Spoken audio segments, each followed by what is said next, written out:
yang tidak sadar, apalagi dia gelisah, resiko ini digigit. Supaya menghindari jangan sampai digigit, pasang opak. Pasang opak nggak usah dibalik, karena ini lidahnya sudah tertahan, makanya bisa langsung masuk ke sini. Ya.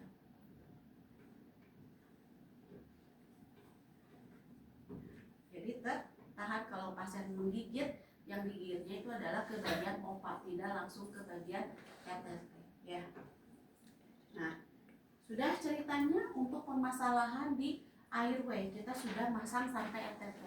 Tadi kita mengkaji dengan teknik apa? Look, listen, and feel. Berarti mengevaluasi harus dengan look, listen, and feel. Kita evaluasi lagi. Look, berarti lihat ke sana. Look, lihat pengembangan dadanya. Dengarkan ada suara, masih ada suara enggak? Crowingnya. Kemudian rasakan hembusan udara. Airway clear. Kalau sudah airway clear, berarti kita bisa maju ke mana? Ke bagian breathing. Bagian breathing yang kita kaji apa? Tadi untuk breathing optimal yang kita lihat apa? Respirasi, hitung normalnya berapa? 12 sampai 20. Kemudian apa lagi? Saturasi normalnya berapa? 90. Kemudian apa lagi? Pasien pernapasan menggunakan otot napas tambahan atau tidak? Ada pernapasan PCH, ya. Nah, pada saat kita identifikasi ternyata pasiennya dia mengalami apne. Nah, pada saat kita kaji ternyata penyebabnya adalah ini, ada open pneumotoraks, ya. Kita boleh kaji dulu, jadi pakai stetoskop. Tadi kan sudah pengkajian secara respirasi, ya, saturasi. Kita sekarang kaji untuk IAPP, inspeksi, lihat buka ada jejas atau tidak, kemudian kita auskultasi. Biasanya kalau ada masalah ini pada saat kita dengarkan ini no sound, harusnya normalnya di paru-paru itu suaranya apa? Vesikuler. Jadi tidak terdengar no sound, tidak terdengar, terdengar, tidak terdengar, ini terdengar. Kemudian kita palpasi tulang iganya, raba, ada krepitasi atau tidak, ya, raba di tiap tulang iga. Kemudian antar tulang iga interkosta kita ini perkusi. Normalnya suaranya apa? Sonor. Ya, kalau hipersonor berarti ada penumpukan udara. Kalau danes ada penumpukan cairan. Ya. Kemudian udah, ya. Ini sudah auskultasi IAPP. Dari hasil pengkajian kita ternyata ada no sound di sini. Kemudian pernapasannya tidak simetris.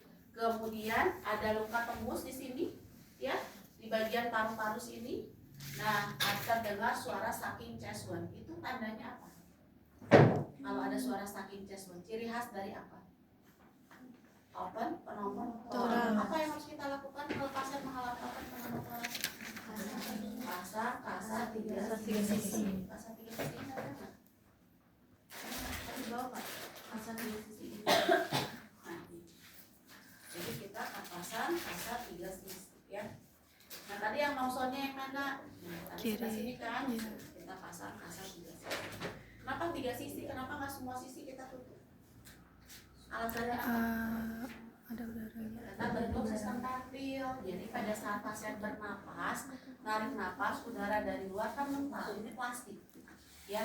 Tapi pada saat pasien menghembuskan udara dari dalam bisa keluar di sini.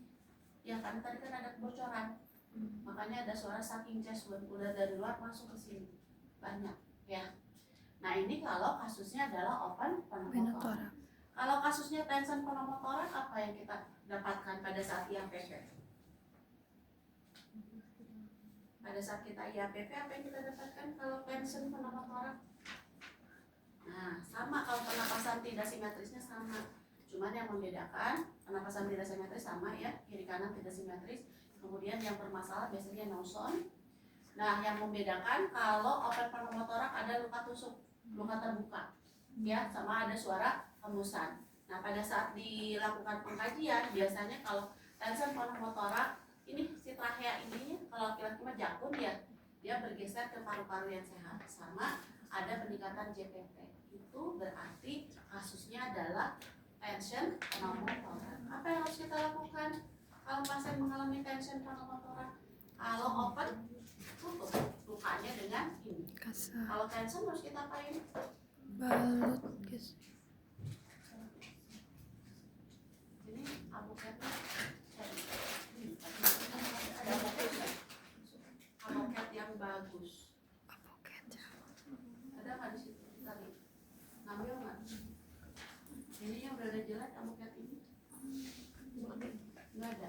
boleh minta alatnya?